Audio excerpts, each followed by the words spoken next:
What do a mythical hammer, a blank slate, and a heavy weight have to do with original sin? Well, they each represent a view of humanity's ultimate struggle with sin. The doctrine of original sin has been debated and misunderstood for millennia. And it's really no surprise why. This doctrine affects nearly every area of Christian theology. This is going to deal with things like what's the nature of man, what's the nature of sin, the problem of evil, how does Jesus save, eschatology, the role of the church, the list goes on and on. So are we going to settle this massive debate here today? Answer: absolutely not. Instead, we're going to take a look at the three primary ideas that are offered as to, one, what is original sin, but also how does that original sin affect us today? So what is original sin? Well, quite simply, this is the first sin. It's the original sin. You know the story, Adam and Eve in the garden, the serpent tempts them, Eve takes that apple. Not really an apple. She takes the fruit, she eats it, she turns, she gives it to her husband, and now sin has been unleashed into the world. Now see, nobody disagrees that that happened. The big question comes into what were the ramifications, what were the effects of that sin? Now, every one of these topics, we're going to be looking at it from three different angles. Number one, what is the effect of original sin on the world? Two, what is the effect of original sin on human nature? And three, is there any guilt that you and I bear in the process? Let's dive into option one, and this one comes from Augustine of Hippo. Augustine was born in North Africa to one of the greatest Christian women ever. Her name was Monica. Now, Augustine initially rejected Christianity. He went to Manichaeism, spent a good amount of time there, and then he went to Neoplatonism, all fascinating topics. But eventually he does become a Christian and even becomes the Bishop of Hippo. And his thoughts are going to greatly affect the entire church, but especially the Western church, all the way to present day.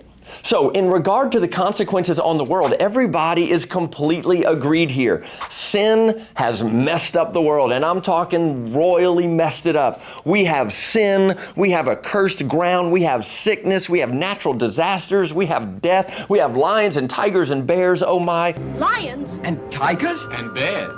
Because of that first sin, this whole torrent of nastiness was unleashed into the world, and now you and I live in this fallen world. To that, there's really no disagreement. However, number two is where a little bit of debate comes in. You see, Augustine said that in regards to human nature, our human natures are fundamentally broken.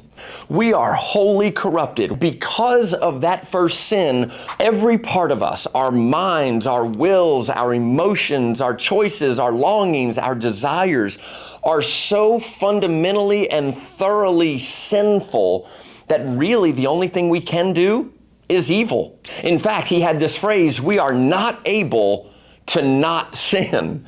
The only thing we can do is sin. This is where that picture of the mythical hammer comes in. Thor's hammer, only a select few could pick up. But for the rest of us, even if we tried as hard as we could, we pull and pull and pull, that thing ain't budging. Well, that's what it's like to try to lift sin or to not sin. And the third thing, which is really debatable, some people really don't like this, but you and I are also born guilty of Adam's sin. You see, Augustine read Romans chapter 5, verse 12 from the Vulgate, which says, "Wherefore, as by one man sin entered into the world, and by sin death, and so death passed on to all men," listen to this, "in whom all have sinned."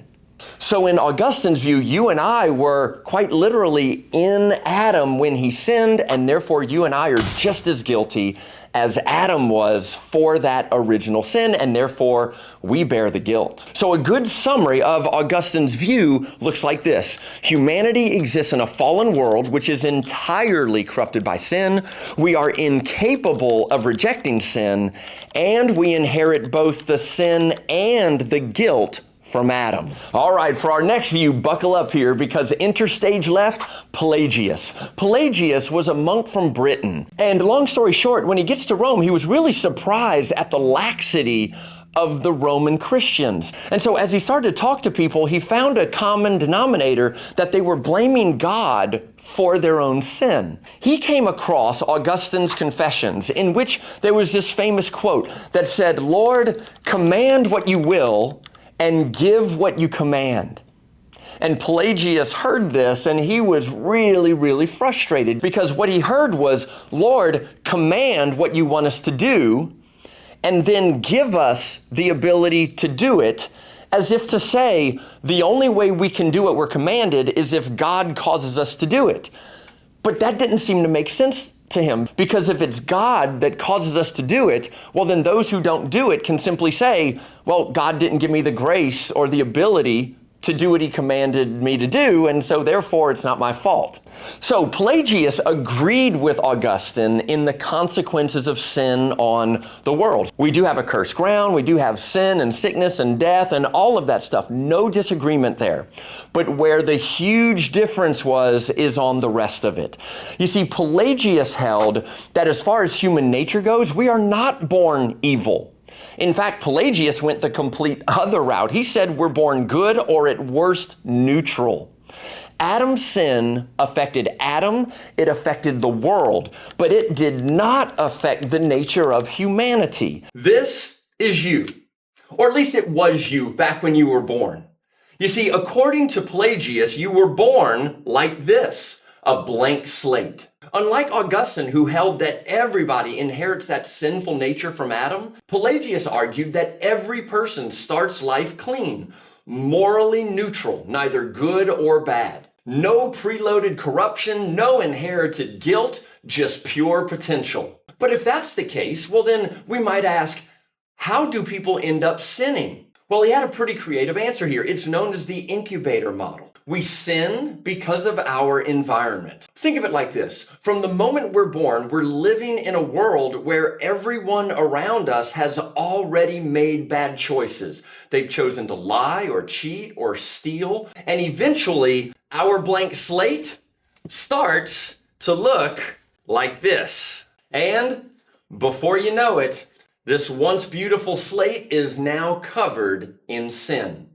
Not because it was created that way, but through our own free choices, largely from the influence of the world around us. Now, when it comes to that third thing, inherited guilt, you already know the answer. Pelagius was just flabbergasted at the idea that someone could be guilty of someone else. And of course, he would point to passages like Ezekiel 18:20. The soul who sins is the one who will die. The son will not share the guilt of the father, nor will the father share the guilt of the son. You see, in Pelagius's mind, the only way to have human accountability and therefore responsibility was if humans actually had the ability to do what the Lord commanded them to do. So, a quick summary of Pelagius's view. He held one, the fallen world affects the environment, but does not corrupt humanity's nature. Number two, humans are born good, or at worst neutral, and they become sinful over time through their own choices and through the influence of a fallen world. And then, of course, three, inherited guilt is fundamentally rejected. Each person is accountable for their own sins. Now, you can see a vast difference between Pelagius and Augustine. So, of our two so far, which one do you agree with? Did Pelagius go too far? Again, let me know in the comments and let me know why. All right, last but not least, the Eastern Fathers. And in fact, this is actually the earliest view. This goes back to people like Justin Martyr, Athanasius, Irenaeus, just to name a few. Now, this view is going to be the middle ground. We have Augustine way over here. We have Pelagius way over there, and then in the middle, we're going to have these Eastern Fathers. Now, as far as consequences for the world, they agree fully. Again, we live in a fallen world. Sin, sickness, death, disease, lions, tigers, and bears, they agree. But where they disagree is on that next one. What is the effect on human nature? And this is where that weight comes in, that heavy weight. Whereas Augustine said sin was like Thor's hammer, and Pelagius said, no, we're actually born with a blank slate. The Eastern Fathers said we're actually born holding a heavy weight. It's like being born with this weight. We're not totally corrupt. We can resist sin, we can hold it up, but eventually gravity's gonna win. And that's the problem. You and I might fight temptation for a while. We might have some victories, but at the end of the day, this weight is getting heavier and heavier. My arms are getting weaker. The lactic acid is building up, and eventually it's gonna get lower and lower and lower until eventually we just can't hold it anymore. Well, that's the picture of sin and its effect on humanity. You see, you and I, we always have this constant pull to sin. We want to do what's wrong, but because we're not totally dead, we can actually fight what we want to do. So it's not that we're born without the ability to lift the weight, and it's not like there is no weight. You and I live every day. We might want to cheat, we might want to steal, we might want to do a whole bunch of things we shouldn't do.